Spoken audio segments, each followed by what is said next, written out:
दोस्तों, दुनिया की बड़ी बड़ी डेवलप कंट्री जहां पूरी दुनिया में अपनी धाक जमाए हुए थी, वहीं ये देश आज भारत के साथ अपने रिश्तों को मजबूत करने के लिए हर मुमकिन कोशिश कर रहे हैं। ऐसा इसलिए क्योंकि ये बात अब जग जाहिर है कि अगर इन्फ्लेशन के इस दौर में और रिसेशन के खतरे के बीच उन्हें कोई बचा सकता है उनकी इकोनॉमी को और कोई स्टेबल कर सकता है तो वो भारत है। इसलिए एक तरफ जहाँ कनाडा और भारत के रिश्ते पिछले कुछ सालों से बनते बिगड़ते हुए नजर आ रहे थे और साथ ही साथ खालिस्तानियों की वजह से भारत के साथ कनाडा का रिश्ता टूटने की कगार पर आ गया था, तो वहीं अब कनाडा भारत के साथ किसी भी कीमत पर एक बड़ी डील करना चाहता है और इसीलिए उसने भारत से एक रिक्वेस्ट की है। इस खबर के बारे में हम आपको विस्तार से आज की इस वीडियो में बताने वाले हैं कि क्यों कनाडा ने भारत के आगे अपने घुटने टेक दिए हैं। इसके अलावा आज की दूसरी खबर में हम बात करने वाले हैं इंडिया, ईरान और रशिया के बीच INSTC कॉरिडोर को लेकर हुई एक इम्पोर्टेंट डील के सिलसिले में, जो आने वाले वक्त में वर्ल्ड ट्रेड का सिनेरियो पूरी तरह से बदल कर रख देगी। ये दोनों ही खबरें बहुत ही ज्यादा इम्पोर्टेंट है, तो चलिए बिना वक्त गवाए स्टार्ट करते हैं इस वीडियो को। दोस्तों, खबर सीधी सीधी ये है कि कनाडा इंडिया के साथ FTA साइन करना चाहता है, लेकिन इस खबर से काफी सारे सवाल निकलकर सामने आते हैं, जिसमें पहला सवाल है कि पिछले कुछ वक्त से भारत और कनाडा के रिश्तों में काफी ज्यादा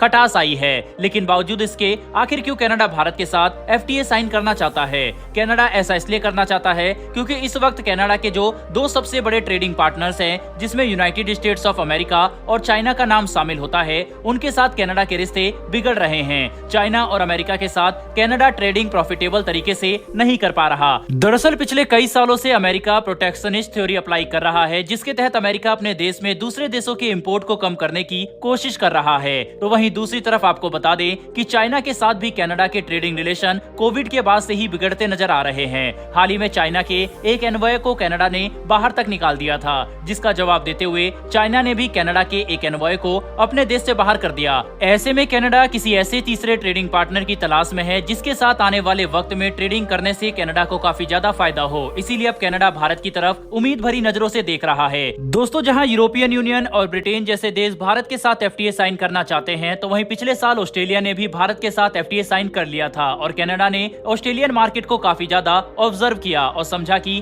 भारत के साथ जब से उसने FTA साइन किया है उसके मार्केट में एक सिग्निफिकेंट ग्रोथ आया है। यही वजह है कि अब ऑस्ट्रेलिया के ही नक्शे कदमों पर चलते हुए कनाडा भी काफी ज्यादा कोशिशों में लगा हुआ है कि भारत के साथ वो FTA साइन कर ले। इस एग्रीमेंट को करने के पीछे एक तरफ जहां कनाडा का काफी ज्यादा फायदा है, क्योंकि इस वक्त दुनिया की 5वीं सबसे बड़ी इकोनॉमी भारत बन चुका है और बहुत जल्द अमेरिका और चाइना के बाद तीसरे नंबर पर आ जाएगा। तो वहीं दूसरी तरफ भारत भी कनाडा के साथ इस एग्रीमेंट को करने में इंटरेस्टेड है, क्योंकि इससे भारत को अपने गुड्स और सर्विस को एक्सपोर्ट करने के लिए डाइवर्सिफाइंग नेटवर्क मिलेगा और ज्यादा से ज्यादा देशों तक भारत अपने सामान को पहुंचा पाएगा। इस एग्रीमेंट को 2 पार्ट में साइन किया जाएगा। पहले पार्ट को इस साल और अगले पार्ट को नेक्स्ट ईयर तक साइन करने की उम्मीद है। इसी के साथ बढ़ते हैं हमारी दूसरी खबर की तरफ, लेकिन उससे पहले कमेंट बॉक्स में लिखकर जरूर बताइएगा कि क्या भारत को कनाडा के साथ FTA को साइन करना चाहिए या नहीं। अपनी राय जरूर बताइएगा। दरअसल दोस्तों, हमने अपनी पिछली कुछ वीडियोस में INSTC कॉरिडोर के बारे में काफी कुछ डिटेल में बात कर चुके हैं। इस कॉरिडोर के बनने से भारत के इंटरनेशनल ट्रेड को एक बहुत बड़ा बूस्ट मिलने वाला है और हाल ही में इस कॉरिडोर से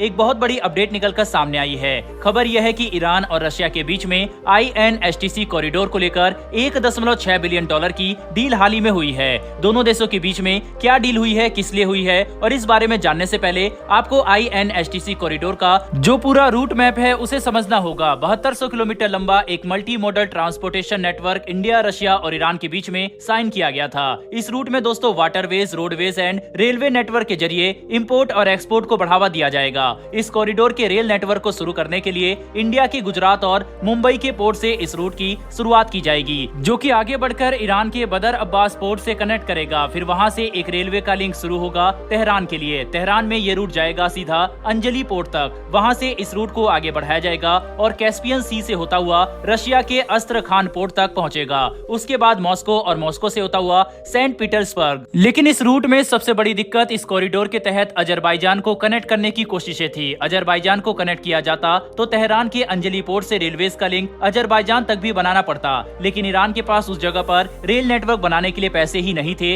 इसीलिए रशिया ने आगे आकर ईरान को एक डील ऑफर की है, जिसके जरिए वो अजरबैजान के रास्ते में इस रेलवे नेटवर्क को बनाने में ईरान की मदद करने वाले हैं। लेकिन असल में देखा जाए तो ये कोई मदद नहीं है, बल्कि ये काफी बड़ी डील है। रशिया ने ये कहा है कि वो वो इस रस्ट अस्त्र INSTC रेल लिंक को बनाने के लिए ईरान को फंडिंग तो करेगा, लेकिन जब ये रेल नेटवर्क बनकर तैयार हो जाएगा तो इससे जो ट्रांसिट फीस आएगी वह सारी की सारी रशिया के पास जाएगी, और ये फीस तब तक रशिया के पास आएगी जब तक रशिया के इस रेलवे लिंक को बनाने में जितने पैसे लगाए गए हैं वह पूरे वसूल नहीं हो जाते।